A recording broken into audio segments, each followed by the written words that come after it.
La soupe à la grenouille. Histoire écrite et illustrée par Écoute mon histoire. Écoute bien jusqu'à la fin, je te poserai 3 petites questions. Prêt ? C'est parti !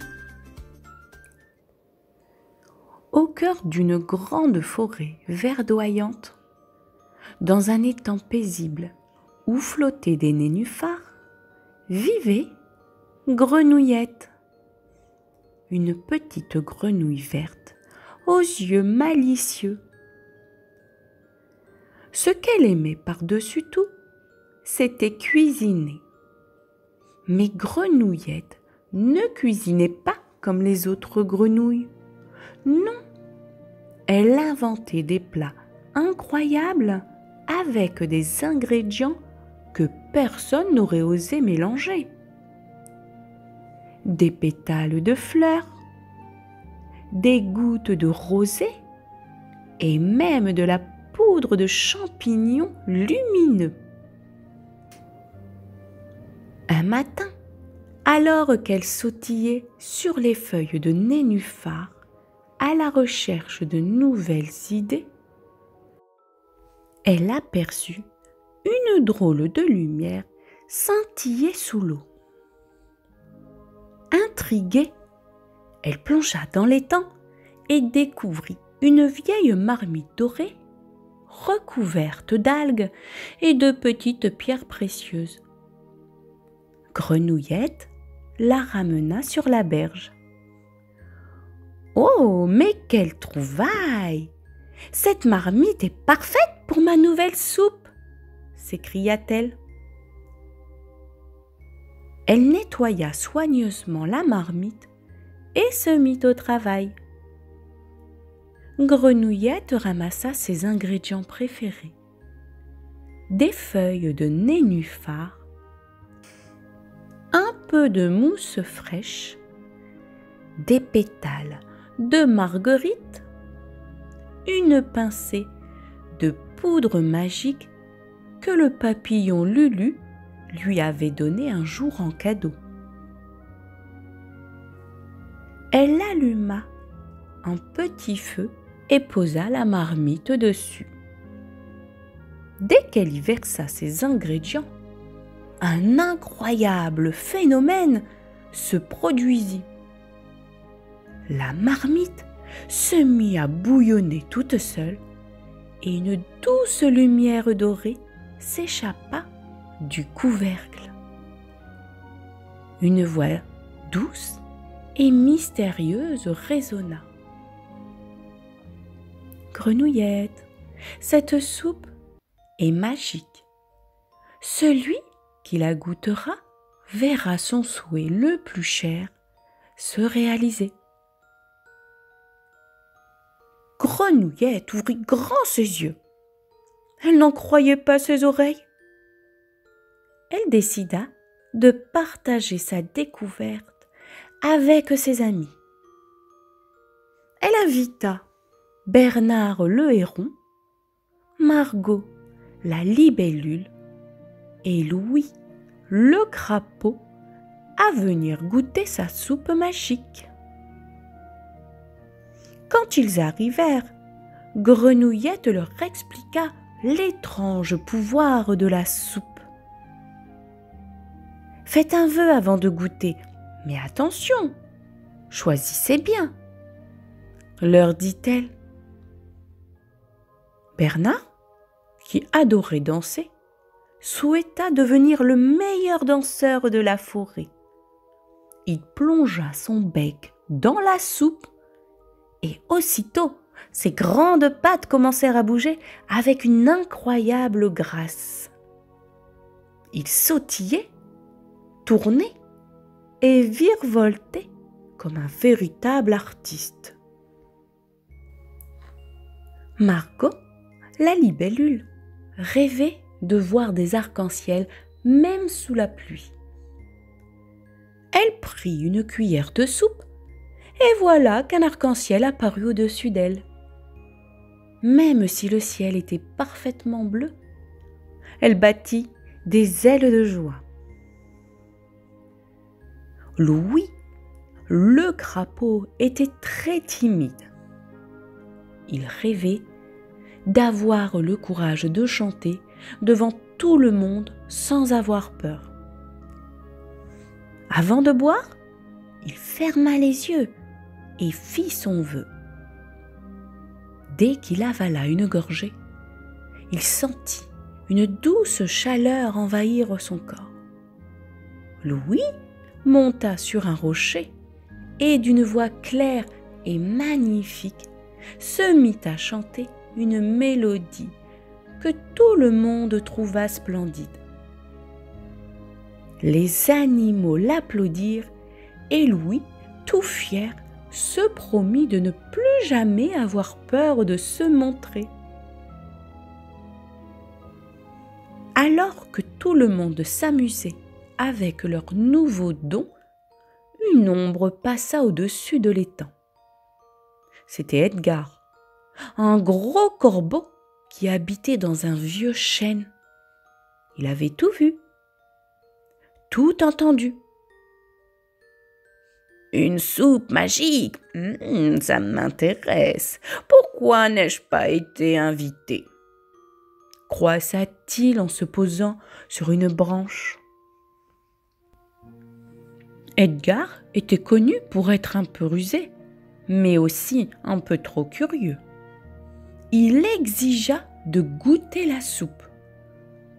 Grenouillette, toujours gentille, lui proposa une cuillère. Mais Edgar, dans sa gourmandise, plongea tout son bec dans la marmite et avala une grande quantité de soupe. Soudain, une tempête de plumes noires l'entoura. Edgar s'était tellement précipité qu'il n'avait même pas fait de vœu.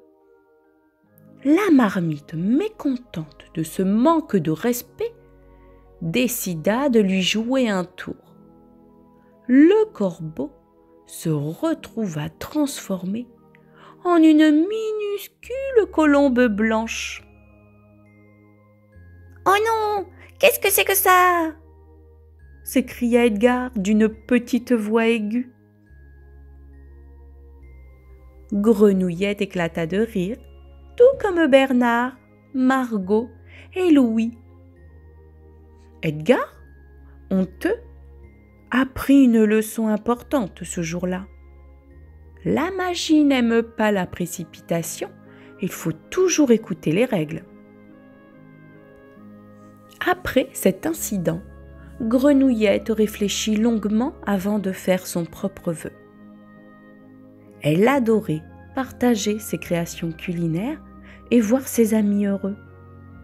Alors, elle souhaita que sa soupe magique soit connue dans toute la forêt pour rendre tout le monde joyeux. Et son vœu fut exaucé. Les animaux de la forêt, curieux d'entendre parler de cette soupe extraordinaire, arrivèrent de partout.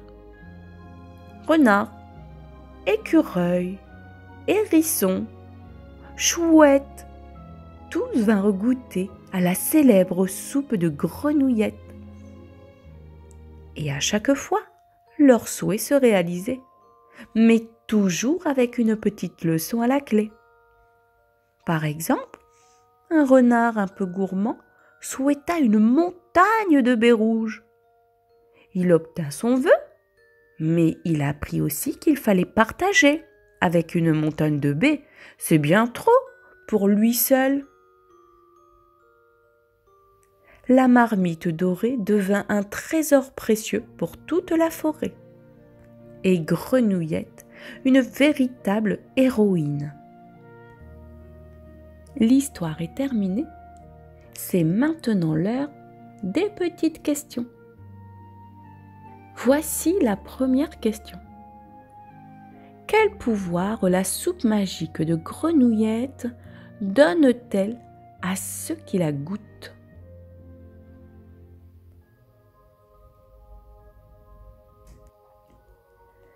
Elle réalise leur souhait le plus cher. Maintenant, voici la deuxième question. Que devient Edgar, le corbeau, après avoir goûté la soupe sans faire de vœux?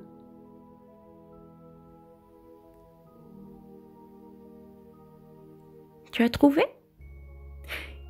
Il est transformé en une minuscule colombe blanche.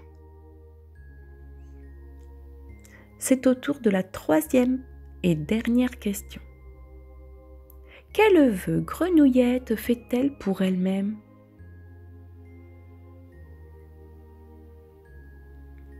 Elle souhaite que sa soupe magique soit connue dans toute la forêt pour rendre tout le monde joyeux. Tika, la tortue pressée. Histoire écrite et illustrée par Écoute mon histoire. Reste bien jusqu'à la fin, je te poserai 3 questions. Prêt? C'est parti. Il était une fois, dans une jolie clairière entourée de fleurs sauvages, une petite tortue nommée Tika. Tika n'était pas comme les autres tortues. Elle détestait aller lentement. Elle courait, trottinait, se dépêchait. Oui, une tortue qui se dépêchait. Tu as bien entendu. Tika voulait tout faire plus vite que tout le monde. « Vite, vite, vite !» criait-elle tout le temps. « Je n'ai pas de temps à perdre !» Le matin, elle se réveillait en bondissant de son lit. Elle prenait son petit déjeuner en 3 bouchées. Et elle partait jouer sans même dire au revoir à sa maman. Un jour, alors qu'elle courait dans la forêt pour aller chercher des mûres, elle passa à côté de Milo, l'escargot, qui chantait doucement en ramassant des gouttes de rosée. « Tu es trop lent, Milo. Moi, j'irai cueillir les mûres et je serai revenu avant même que tu arrives là-bas. » Milo sourit gentiment et répondit « Peut-être, mais moi, j'admire les fleurs sur le chemin. » Plus loin, elle croisa Zoé la chouette, perchée sur une branche. « Tu ne veux pas t'arrêter un peu, Tika? Viens écouter les oiseaux chanter. »« Pas le temps, j'ai des mûres à cueillir !» cria-t-elle en courant. Mais dans sa précipitation, Tika glissa sur une racine et boum! Elle se retrouva le dos dans les feuilles, les pattes en l'air. Personne autour. « Oh non !» soupira-t-elle. « J'ai été trop pressée. » Quelques minutes plus tard, elle entendit une voix douce. « Tu as besoin d'aide ?» C'était Milo, qui arrivait tranquillement, toujours souriant. « Allez, je vais t'aider à te relever, » dit-il. Tika rougit. « Merci Milo, et désolé de t'avoir appelé lent. Tu as pris ton temps, mais tu es arrivé quand même. » Milo rigola. « Aller doucement permet de voir les choses et d'arriver en sécurité. » Tika marcha à ses côtés, sans courir cette fois. En chemin, elle vit les fleurs dont Milo parlait, entendit le chant des oiseaux que Zoé voulait lui faire écouter et respira l'air frais du matin. Elle se rendit compte que le monde était bien plus beau quand on prenait le temps de le regarder. Depuis ce jour, Tika n'était plus une tortue pressée. Elle était une tortue. Elle allait à son rythme, s'arrêtait pour sourire à ses amis et savourer chaque instant. L'histoire est terminée. C'est l'heure des questions. Voici la première question. Comment s'appelle la tortue dans l'histoire?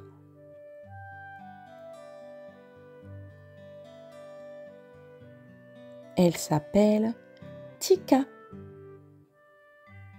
Voici maintenant la deuxième question. Quels sont les animaux que Tika rencontre dans la forêt?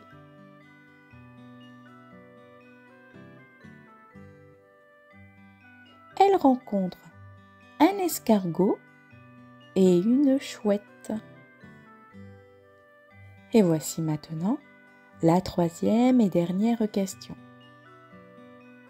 Qu'arrive-t-il à Tika en allant trop vite?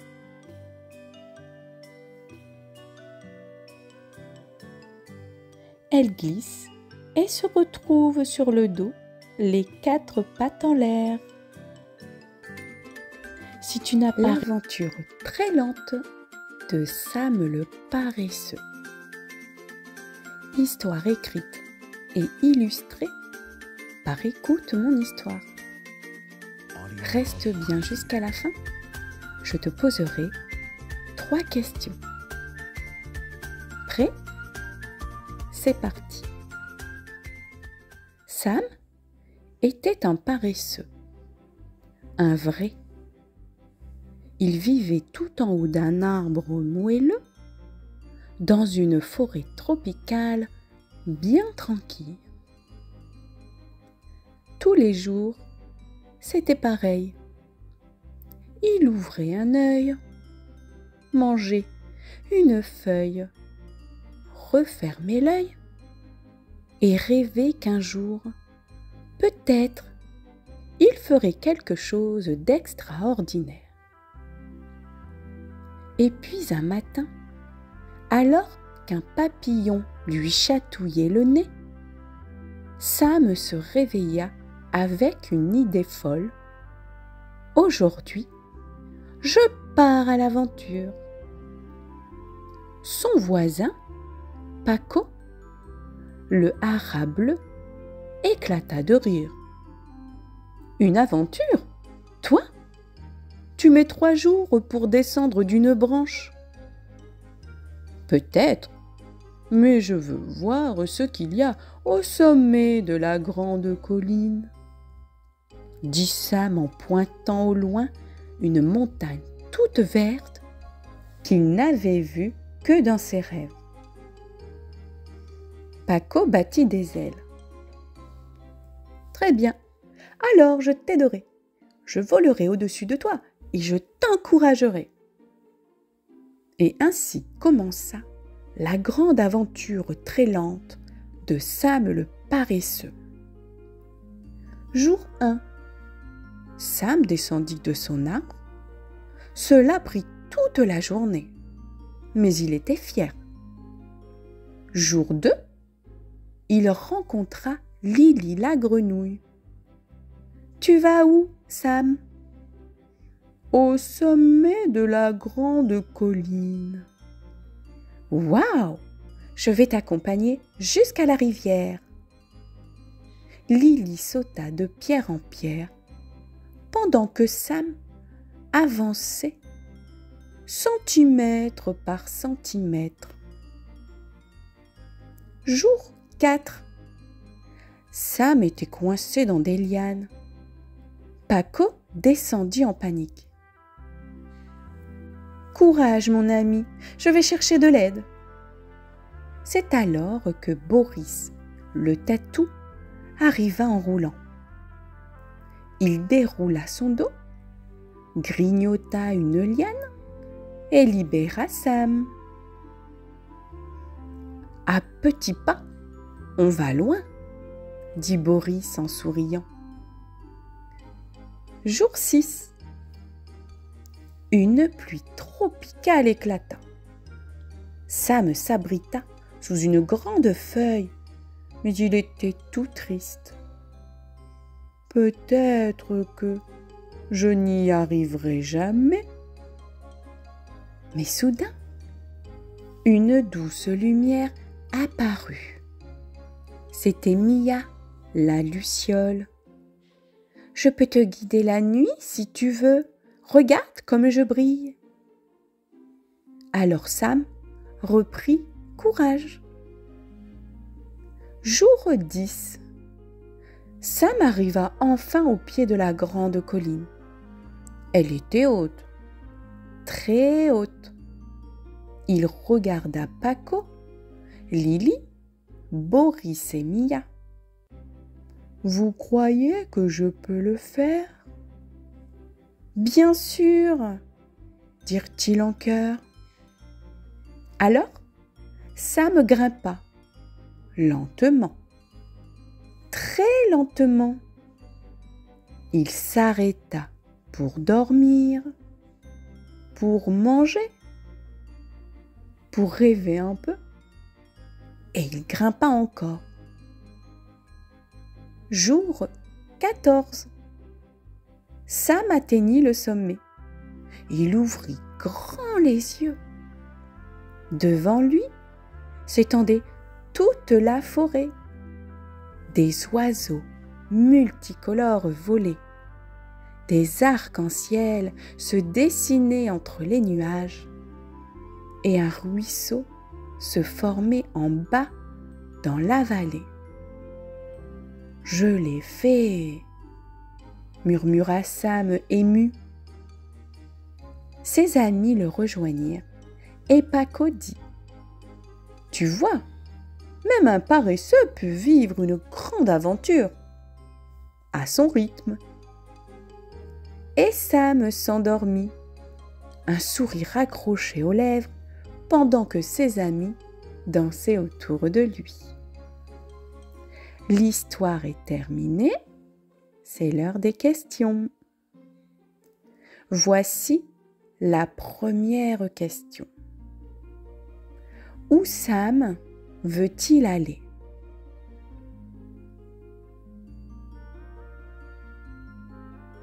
Sam souhaite aller sur la grande colline. Voici maintenant la deuxième question. Quels animaux ont aidé Sam pendant son aventure ?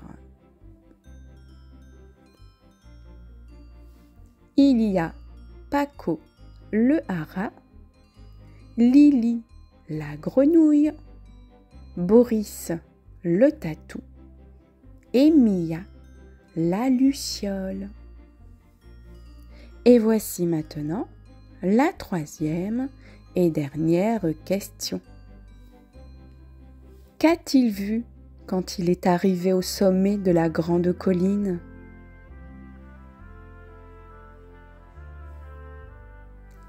Eh bien, il a vu la forêt, des oiseaux multicolores, des arcs-en-ciel, les nuages et un ruisseau en bas de la vallée. À la recherche des fèves de cacao. Histoire écrite et illustrée par Écoute mon histoire. Reste bien jusqu'à la fin. Je te poserai 3 questions. Prêt ? C'est parti. Au fond d'un terrier très spécial, caché sous un grand chêne au cœur de la forêt, se trouve l'atelier du chocolat de Pâques. Cet endroit merveilleux est dirigé par 3 frères lapins, Lino, Luna et Léon. Chaque année, quand Pâques approche, ils doivent créer les plus délicieux chocolats pour les enfants du monde entier. Mais cette année, catastrophe. Il n'y a plus assez de fèves de cacao. Oh, mais vite! S'écria Luna. Il faut aller chercher les meilleures fèves du monde. En route pour la Côte d'Ivoire, le pays où l'on cultive le plus de cacao, lança Lino en attachant son petit sac à dos. À bord de leur montgolfière colorée, les 3 lapins traversent l'océan et atterrissent au cœur d'une plantation de cacaotiers. Là où les cabosses poussent sur les troncs des arbres. Mais récupérer les fèves ne serait pas de tout repos. Alors qu'ils s'approchaient d'un cacaotier, un long serpent vert surgit des branches. « Kss, qui ose s'approcher de mes fèves ?» siffla Samba, le serpent gardien du jardin. « Nous venons en paix, » expliqua Léon. « C'est pour les chocolats de Pâques. » Samba ricana. « Alors, répondez à ma devinette. Je ne parle jamais, mais je raconte des histoires. Qui suis-je ? » Les lapins se regardèrent, puis Luna s'écria « Un livre !» Le serpent sourit et leur laissa le passage. « Prenez ce que vous voulez, petit chocolatier. » Un peu plus loin, près de la rivière, Carlos le crocodile dormait au soleil. Les fèves de cacao étalées sur une nappe. « Ces fèves sont à moi !» grogna-t-il en ouvrant un œil. « Personne ne les touche !»« Et si on t'apprenait à faire du chocolat ?» proposa Lino. Carlos leva un sourcil. « Du chocolat ? Tu veux dire ces trucs sucrés qui font dans la bouche ? » « Exactement. Viens à notre atelier après la récolte. » Le crocodile accepta à condition d'avoir sa tablette spéciale à la fin. Dans les hauteurs d'un arbre, Pablo le paresseux dormait sur une branche, tenant une cabosse géante entre ses griffes. « Excuse-nous, Pablo, on aurait besoin de cette fève. » Pablo ouvrit lentement un œil, puis dit en bâillant « D'accord, mais seulement si vous chantez une chanson qui parle de moi. »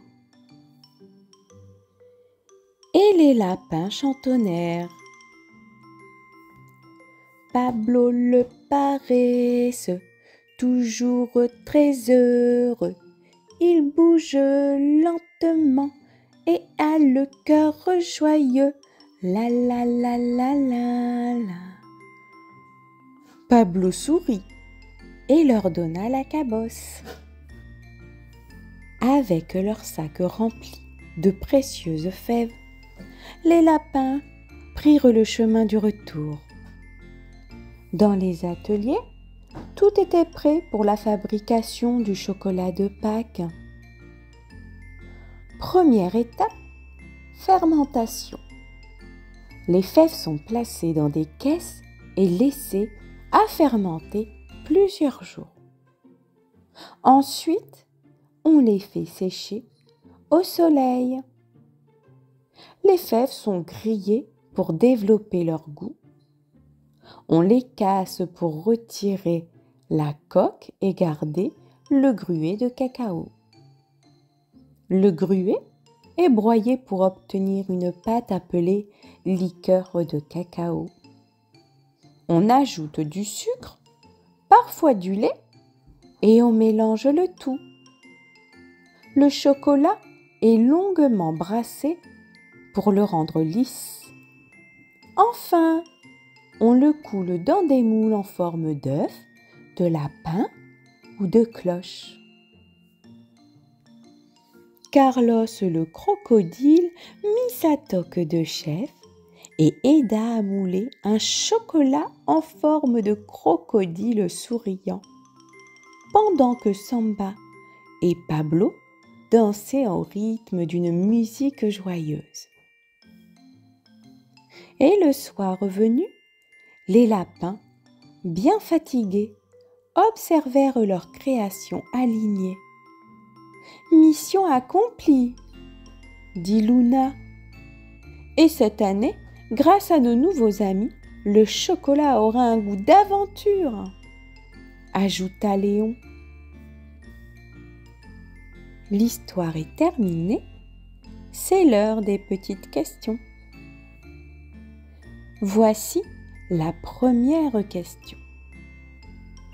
Dans quel pays les lapins sont-ils allés chercher les fèves de cacao? Ils sont allés les chercher en Côte d'Ivoire. Voici maintenant la deuxième question. Quel animal a posé une devinette au lapin? C'est le serpent. Et voici maintenant la troisième et dernière question. Quelle est la première étape pour fabriquer le chocolat?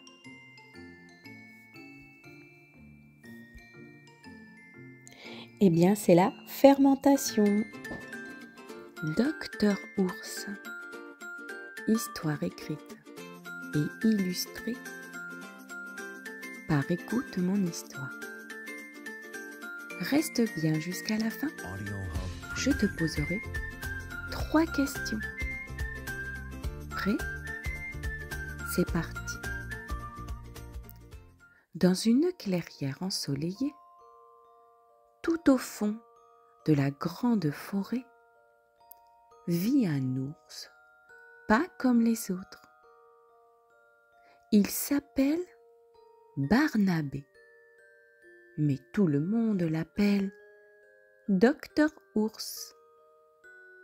Car Barnabé n'est pas un ours qui grogne ou qui chasse. Non, non, non. Barnabé soigne les bobos, les petits comme les gros. Dans sa cabane en bois, il a tout ce qu'il faut. Des pansements en feuilles de menthe, des gouttes au miel qui chatouillent et un stéthoscope en noisettes séchées. Il a même un tablier avec des poches pleines de bonbons. Chaque matin, il ouvre sa porte et dit d'une voix douce: « Qui est le premier aujourd'hui ?» Tac, tac, tac. C'est Noisette l'écureuil qui a glissé en jouant dans les branches. « Aïe, aïe, aïe, ma patte !» dit-il. Docteur Ours regarde, souffle doucement dessus, met un pansement. Voilà, et un bonbon au miel pour te remercier d'avoir été très courageux. Toc, toc, toc.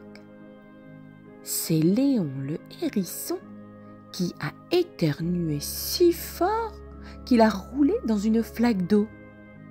Ah, ah, atchoum! Un petit rhume, Léon? Rien qu'un peu de repos et une soupe de pommes de pin, dit Docteur Ours. Toc, toc, toc. C'est Lulu le lapin qui vient en courant. Docteur Ours, j'ai trouvé un doudou tout seul dans la forêt. Il a perdu son enfant. Docteur Ours prend le doudou dans ses bras. Il le caresse, le réchauffe avec une couverture toute douce et lui chuchote. « Ne t'inquiète pas, petit doudou, on va retrouver ton enfant. » Mais ce jour-là, Docteur Ours commence à se sentir bizarre. Il a chaud, puis il a froid. Il éternue. Atchoum! Il bâille très fort. Oh, oh, oh, oh. Et il dit tout doucement: oh là là, je crois que c'est moi qui suis malade. Alors, les animaux se regardent. Et si, pour une fois, eux devenaient les docteurs? Noisette lui apporte une soupe de gland. Léon lui tricote une petite écharpe. Lulu le lapin lui lit une histoire au creux de l'oreille. Et le doudou le serre fort contre lui. Barnabé sourit, les yeux mi-clos. Merci, mes amis. Avec vous, je vais guérir très vite. Et pendant toute la journée, dans la petite cabane de la forêt, les animaux ont pris soin de leur cher docteur Ours. Parce que même les docteurs ont parfois besoin d'un câlin. L'histoire est terminée, c'est l'heure des questions. Voici la première question. Qui est venu en premier chez le docteur Ours?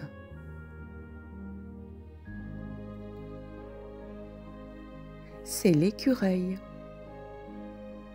Voici maintenant la deuxième question. Quel objet Lulu le lapin a-t-il trouvé dans la forêt?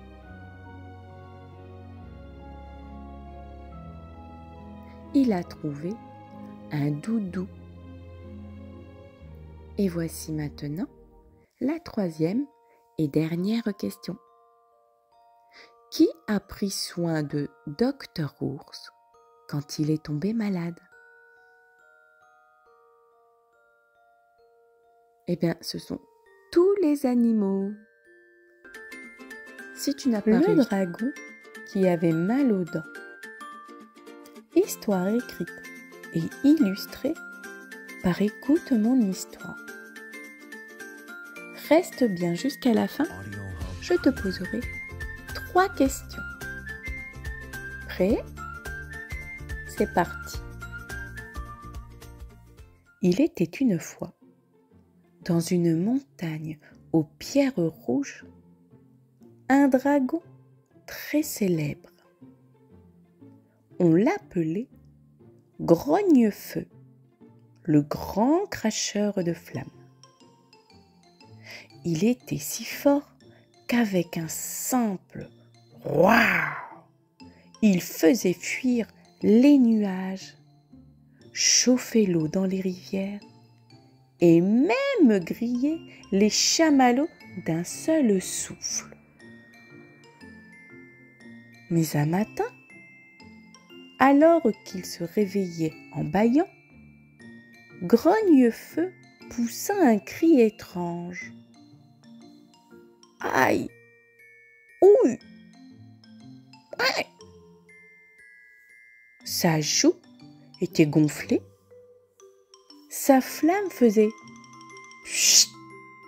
au lieu de « Et surtout, il ne pouvait plus croquer ses biscuits cailloux préférés. Grognefeu avait mal aux dents. « C'est sûrement un petit caillou coincé, » grogna-t-il. Mais le lendemain, c'était pire. Il ne pouvait plus manger, ni rugir, ni même faire peur à une mouche. Alors, les animaux de la forêt se réunirent. Il y avait Zoé la chouette, Pablo le lapin,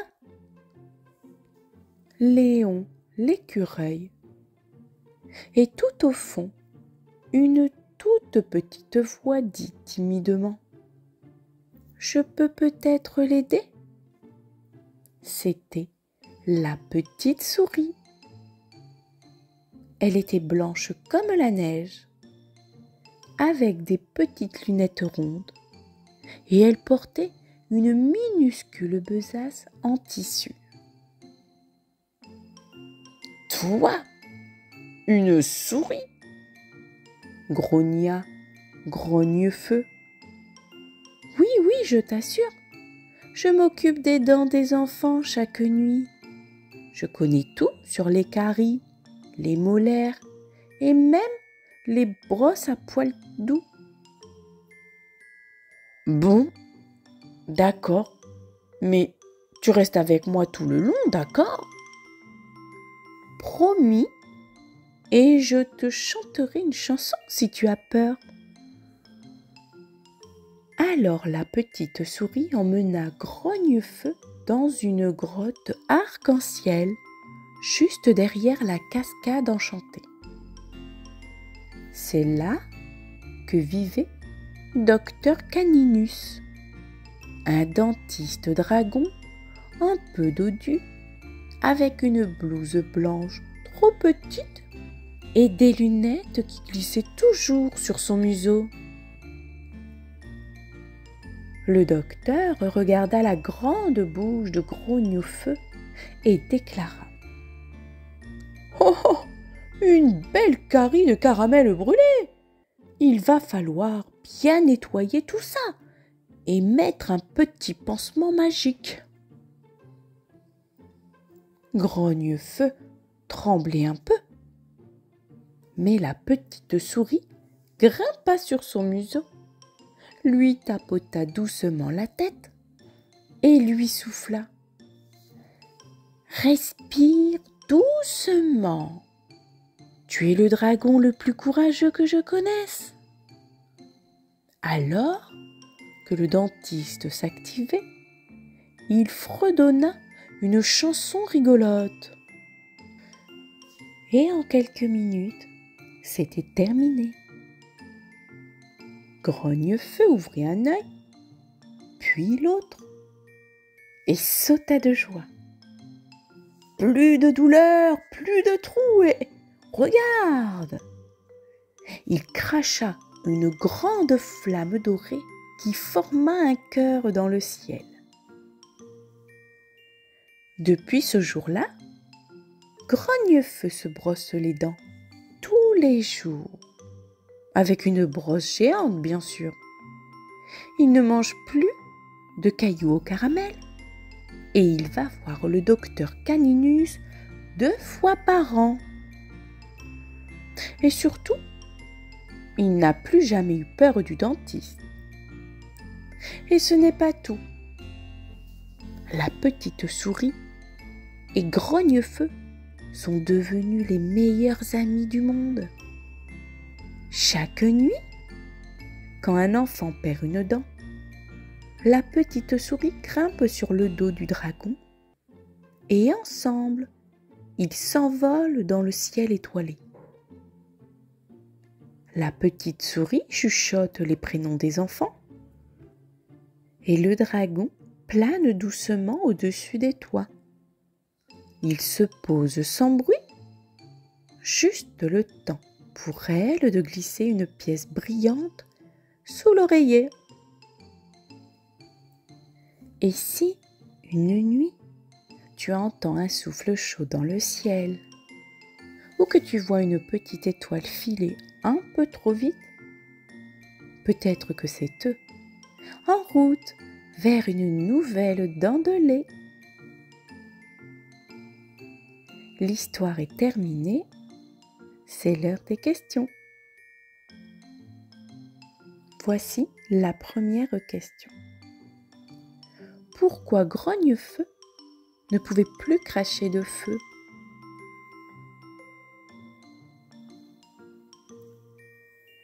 Parce qu'il a mal aux dents. Voici maintenant la deuxième question. Qui est resté à côté de lui pendant qu'il était chez le dentiste?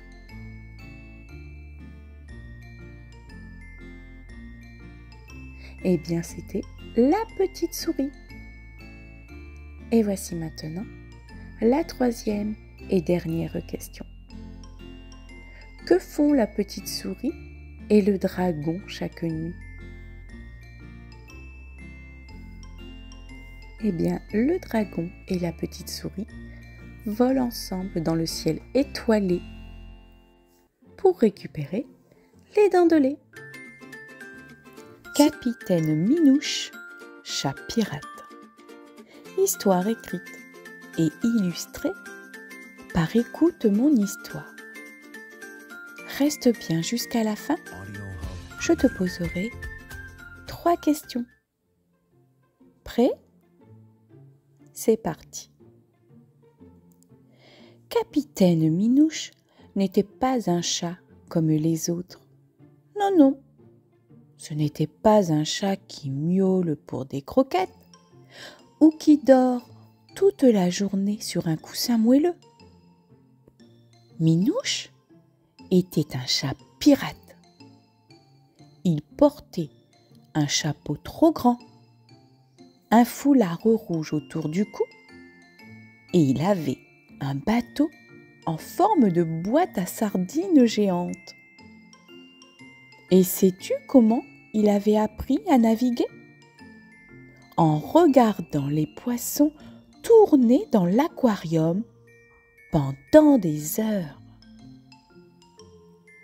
Un matin, Minouche se réveilla de sa sieste. Bon, d'accord, il dormait un peu quand même. Il avait une idée en tête. Par ma moustache du capitaine Poil de Carotte, il est temps de partir à l'aventure. Il appela son équipage. Sourisette, la souris malicieuse qui tenait la carte au trésor. Gribouille, le perroquet qui répétait tout ce qu'il ne fallait pas dire. Et Moussaillon, le vieux chien de mer qui avait toujours le hoquet. Leur mission? Trouver l'île aux 1000 croquettes, un lieu secret où le sol était en thon, les arbres en poissons panés et les rivières en soupe de crevettes. Mais attention! Sur la mer, il fallait affronter les pires dangers. Les tempêtes de bulles de savon, les mouettes voleuses de sandwich et surtout, le terrible capitaine Nacaneuil, un vieux chat pirate redouté de tous. On raconte qu'il tient son nom d'une bagarre pour gagner une boîte de sardines et où il a perdu un œil. Depuis, il porte un cache-noir et une grimace en coin. Pas très joyeux ce chat-là. Après des jours de navigation et beaucoup de siestes, Minouche aperçut enfin une île au loin. « À tribord, terre en vue !» miaula-t-il. Mais à peine avait-il mis les pattes sur le sable que, boum, le bateau du capitaine N'a-qu'un-œil accosta derrière eux. « Le trésor est à moi, bande de poilus !» Minouche ne se laissa pas faire. Il dégaina sa meilleure arme, le regard mignon non résistible. Même le capitaine N'a-qu'un-œil ne put s'empêcher de dire « Grrr, d'accord, mais on partage, hein ?» Et tu sais quoi? Ils creusèrent ensemble et sous un cocotier, ils trouvèrent une immense boîte. La boîte au trésor royal des chats aventuriers. À l'intérieur, des coussins douillets, des jouets à plumes, des friandises de toutes les couleurs et même une boîte musicale en forme de poisson. Depuis ce jour, les capitaines Minouche et N'a-qu'un-œil sont devenus amis. Ils partagent leurs croquettes, leurs histoires et même leurs siestes au soleil. Et si tu tends l'oreille un soir, tu entendras peut-être Gribouille crier depuis le mât. Capitaine Minouche est un chat courageux, même s'il ronronne un peu. L'histoire est terminée, c'est l'heure des questions. Voici la première question. Comment s'appelle la souris qui accompagne le capitaine Minouche?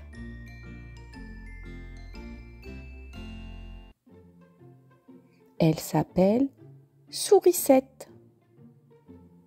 Voici maintenant la deuxième question. Sur l'île aux 1000 croquettes, en quoi est fait le sol?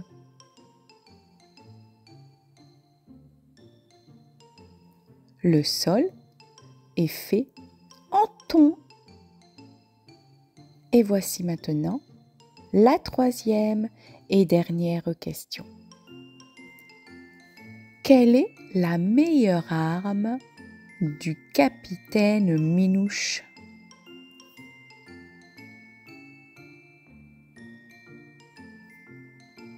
Sa meilleure arme est un regard mignon, irrésistible.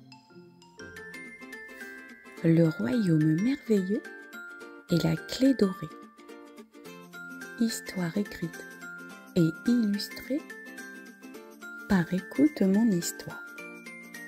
Reste bien jusqu'à la fin. Il y aura 3 petites questions. Prêt? C'est parti.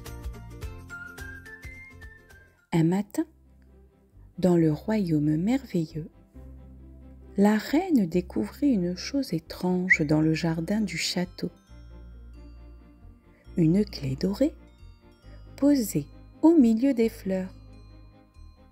Elle brillait comme un petit soleil. Cette clé n'était pas là hier, murmura la reine. Elle doit ouvrir quelque chose d'important. Le roi curieux, accourut. Une clé mystérieuse? Ça sent l'aventure! Vite, appelons nos amis. Quelques instants plus tard, arrivèrent Fripon, le lutin farceur, Églantine, la fée lumineuse, Ogro, l'ogre au grand cœur, et Monsieur le clown, un clown toujours prêt à rigoler. « Je parie qu'elle ouvre un coffre plein de bonbons !» dit Monsieur le clown en sautillant. « Ou un vieux passage secret !» ajouta Fripon. « Ou un frigo magique plein de cornichons géants !» gronda Ogro avec espoir. La clé dorée se mit à briller plus fort et une lumière apparut, traçant un chemin à travers la forêt enchantée.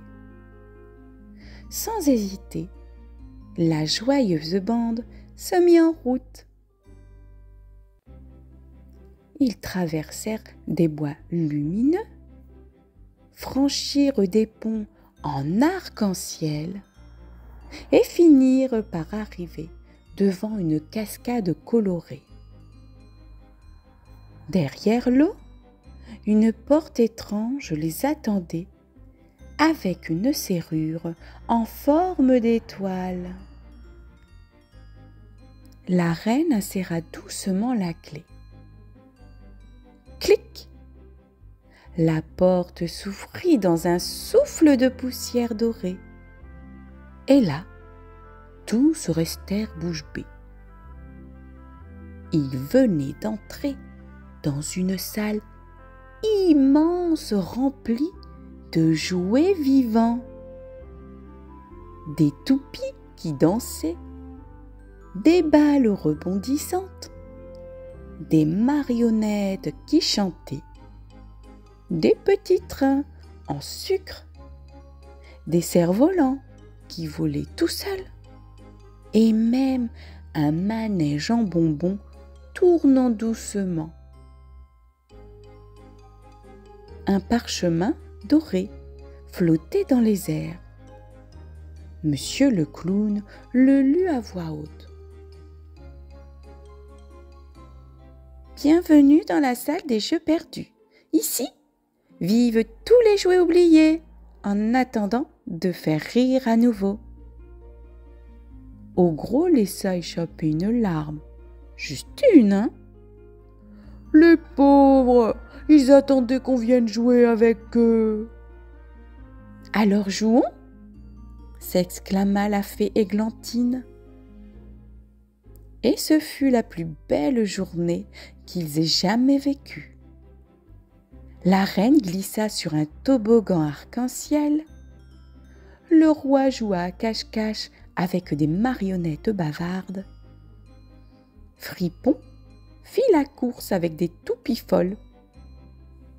Monsieur le clown lança un concours de grimaces et Ogro construisit un immense château de cubes avant de s'écrouler dedans en riant.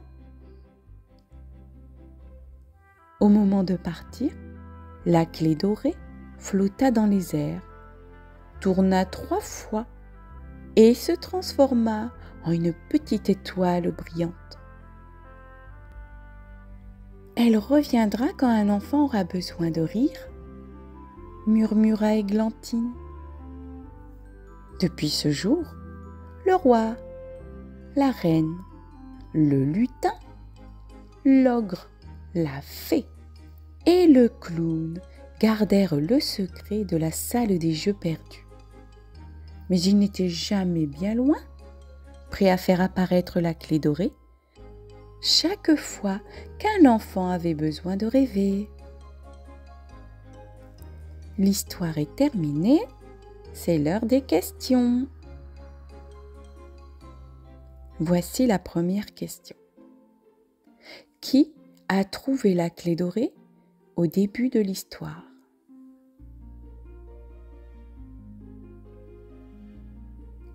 C'est la reine. Voici maintenant la deuxième question. Qu'y a-t-il derrière la porte magique? Il y a une salle de jeu remplie de jouets vivants. Et voici maintenant la troisième et dernière question. En quoi se transforme la clé dorée à la fin de l'histoire?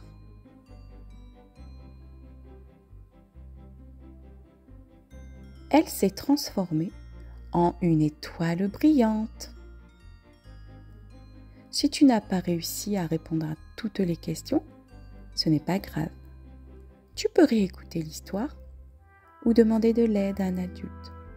Je te dis à très vite pour de nouvelles aventures.